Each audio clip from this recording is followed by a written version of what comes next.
Comrade Dipankar Bhattacharya जी, मंच पे आसीन अध्यक्ष मंडल और भाकपा माले के सभी साथियों, जहाँ तक मेरी नज़र जा रही है दूर दूर तक जनसैलाब उमड़ रहा है।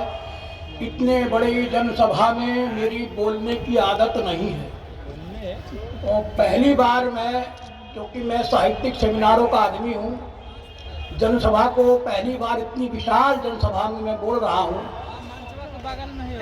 और इसलिए जितने भी मैं इस आज की तैयारी करके आया था, जो भी लिखा के लाया था, वो सब यहाँ आकर के खत्म हो गई। अब ऐसा लग रहा है कि मुझको तो आपसे डायरेक्ट बात करनी पड़ेगी संवाद के रूप में।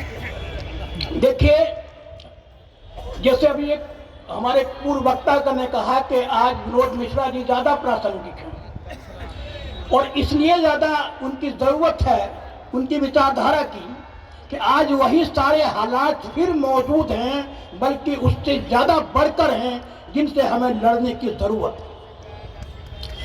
देखिए, ये जो हिंदुत्ववादी ताकतें हैं ना, हिंदुत्व, इन्हें बहुत सारे शब्द आपके बीच में डाल रखे हैं। फासीवाद, सांप्रदायिकता, राष्ट्रवाद, सनातन धर्म, ये सब एक ही अर्थ है, इन सबका एक ही अर्थ है, एक ही जगह घूमते हैं। बोलने आज माहौल ऐसा बन गया है कि क्या बोले और क्या ना बोले, बोलने पर पाबंदी है। ये है फासीवाद। और सांप्रदायिकता ये नहीं है कि केवल हिंदू मुस्लिम को लड़ा दिया जाए। सांप्रदायिकता ये है कि एक राष्ट्रवाद इन्होंने उभारा है और वो राष्ट्रवाद का लोगों को अपने लोगों को ये अर्थ बताते हैं कि इसका मतलब होता है देशभक्ति। वे झूठ बोलते हैं। राष्ट्र का मतलब देश नहीं होता है, राष्ट्र का मतलब होता है कौम, और वो हिंदू कौम की बात करते हैं। जब वो राष्ट्रवाद की बात करते हैं तो उसका अर्थ होता है हिंदू राष्ट्रवाद की बात। वो हिंदू राष्ट्र बनाने के लिए खुद नहीं कहते, अपने संतों से बुलवाते हैं, साधुओं से बुलवाते हैं, अपने और नेताओं से बुलवाते हैं कि हमें देश को हिंदू राष्ट्र बनाना है। तो हिंदू राष्ट्र का मतलब, राष्ट्रवाद का मतलब, एक इस देश के अंदर इन्होंने एक और शब्द डाल रखा है, बहुसंख्यक और अल्पसंख्यक। बहुसंख्यक ये अपने आप को बोलते हैं, जबकि बहुसंख्यक वो है जो यहाँ तमाम दूर दूर तक मैं देख रहा हूं। ये बहुसंख्यक वर्ग है जो कमियां वर्ग है, श्रमिक वर्ग है, दलित वर्ग है, पीड़ित वर्ग है। ये बहुसंख्यक वर्ग है। वो अपने आप को बहुसंख्यक माने हुए हैं और इन बहुसंख्यकों के खिलाफ जहर उगलते हैं। वो जहर उगलते हैं, जब भी मुंह खोलते हैं उनके मुंह से जहर वाला बात आती है। उन्होंने 6 दिसंबर को बाबरी मस्जिद गिराई, उसी दिन हमने तो उसको स्वीकार किया ही नहीं और मैं समझता हूं किसी भी लोकतांत्रिक बुद्धिजीवी ने उस घटना को स्वीकार नहीं किया। वो आज भी उसकी निंदा करता है, वो आज भी उसको फांसीवादी घटना कहता है। इसके बाद अब उन्होंने एक नारा ये देते हैं कि जो हिंदुस्तान में रहेगा वो हिंदू है। इससे ज्यादा बेवकूफी की बात हो ही नहीं सकती। इतने तो जो बिना पढ़ा लिखा व्यक्ति वो भी जानता है इस बात को कि जो हिंदुस्तान में रहता है वो हिंदुस्तानी है, जो पाकिस्तान में रहता है वो पाकिस्तानी है। वो पाकिस्तान में रहने वाला मुस्लिम नहीं है, पाकिस्तानी है। तो हिंदुस्तान में रहने वाला हिंदू कैसे हो गया, हिंदुस्तानी क्यों नहीं हुआ? भारत में रहने वाला भारतीय हुआ, हिंदू नहीं हुआ। लेकिन वो अपने राष्ट्रवाद को, अपने आप एक उन्माद उनको भड़काना है, उन्माद, एक ऐसा उन्माद जो इस विशाल बहुसंख्यक जनता के खिलाफ है। सारे वो किसी का शेर है कि हर शाख पे उल्लू बैठा है, अंजाम गुलिस्ता क्या होगा। उन्होंने अपने हर डिपार्टमेंट में हिंदुत्ववादी घुसेड़ दिए। हर शाख पर उनका आरएसएस का आदमी बैठा हुआ है। सारी यूनिवर्सिटियां बेकार कर दी, सारी शिक्षा चौपट कर दी, सारे अस्पताल बेकार कर दिए, सारी संस्थाएं खराब कर दी उन लोगों ने। सिर्फ इसलिए क्यों?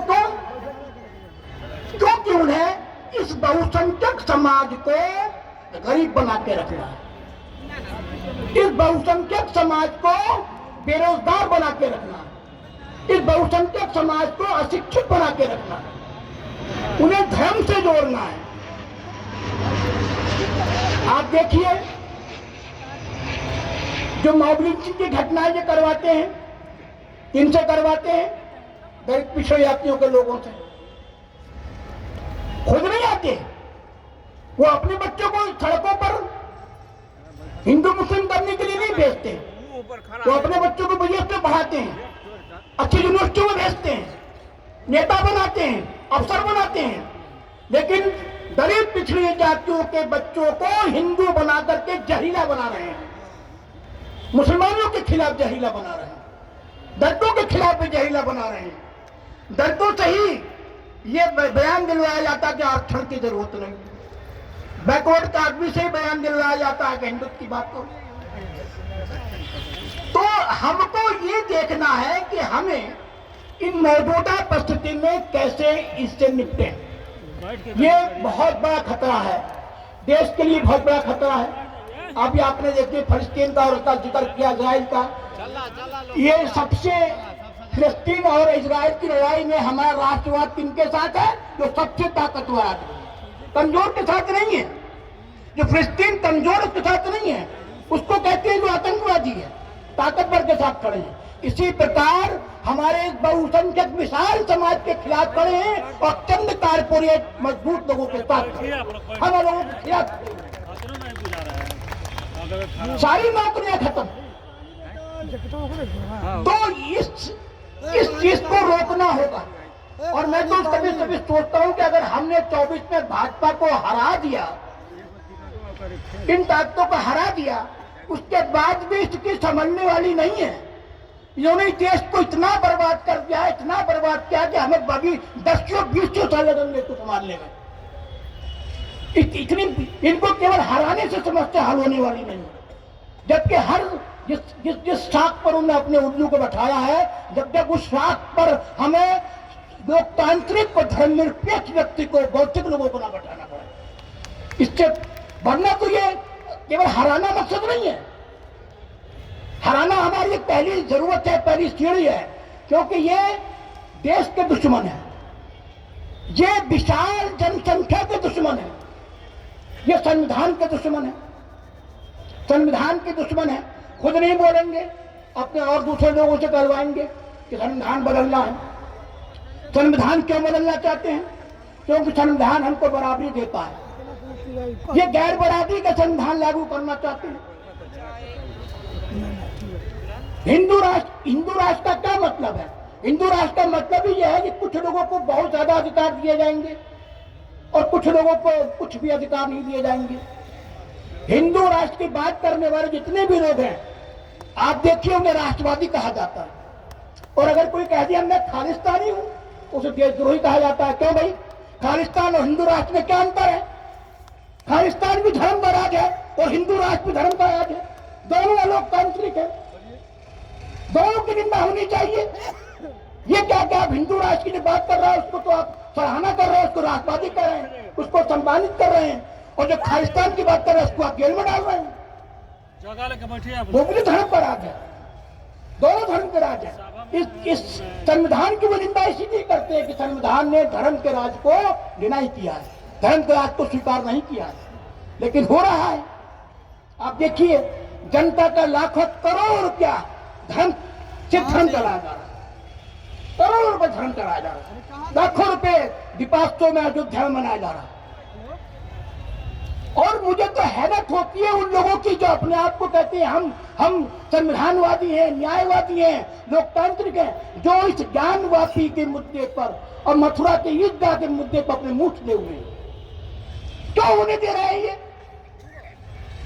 जो पटकथा हिंदू अनुवादियों ने, जजों ने, सरकार ने, आरएसएस में बैठ करके बाबरी मस्जिद की लिखी थी, वही पटकथा यही सारे लोग बैठ करके इनकी लिख रहे हैं।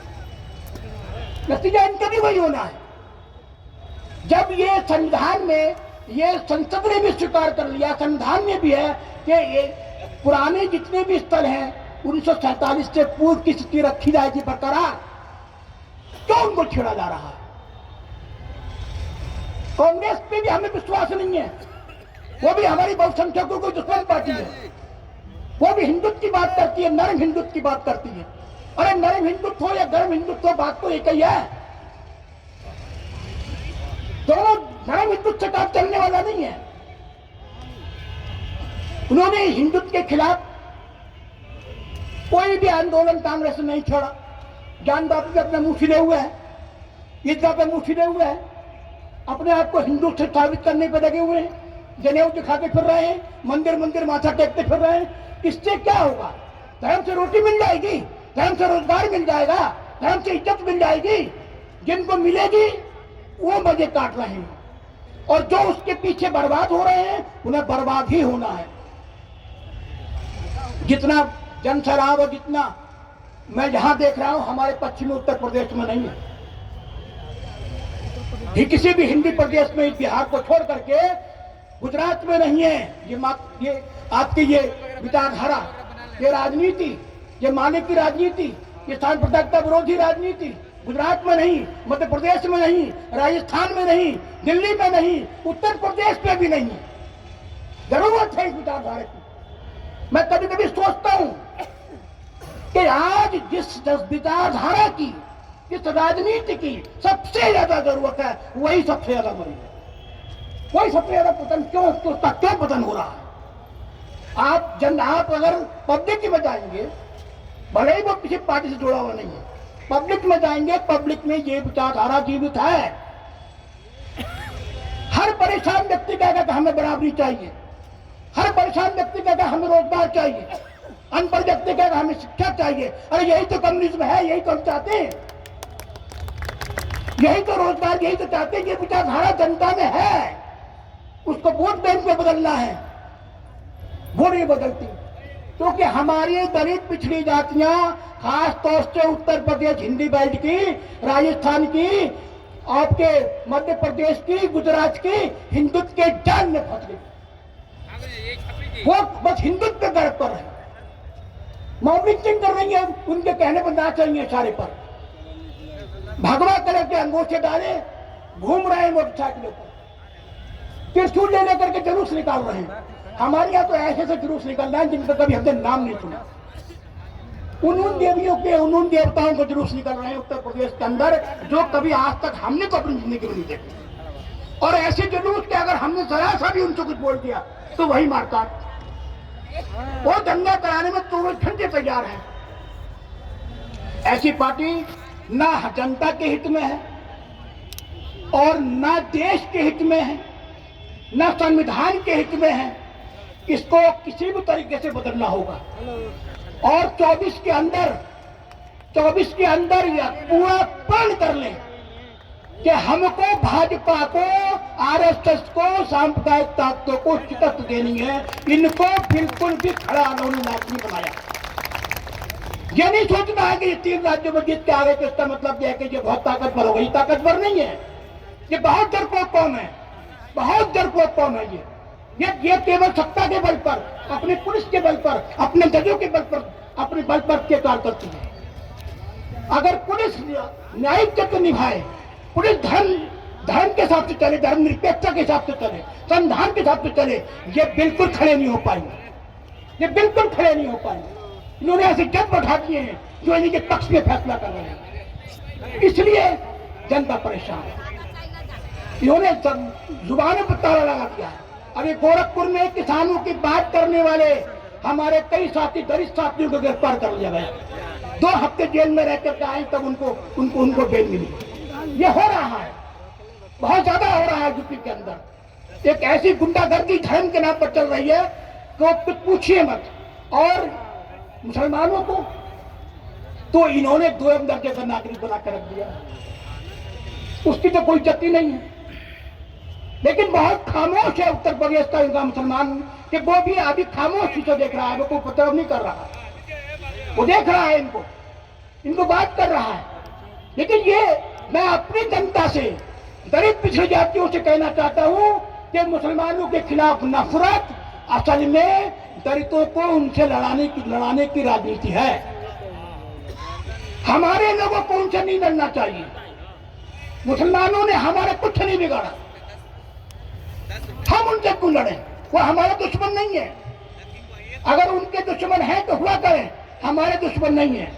हमारी पब्लिक को, हमारी जनता को ये समझने की जरूरत है कि इस देश का जो विकास होना है वो संविधान से, धर्मनिरपेक्षता से होना है।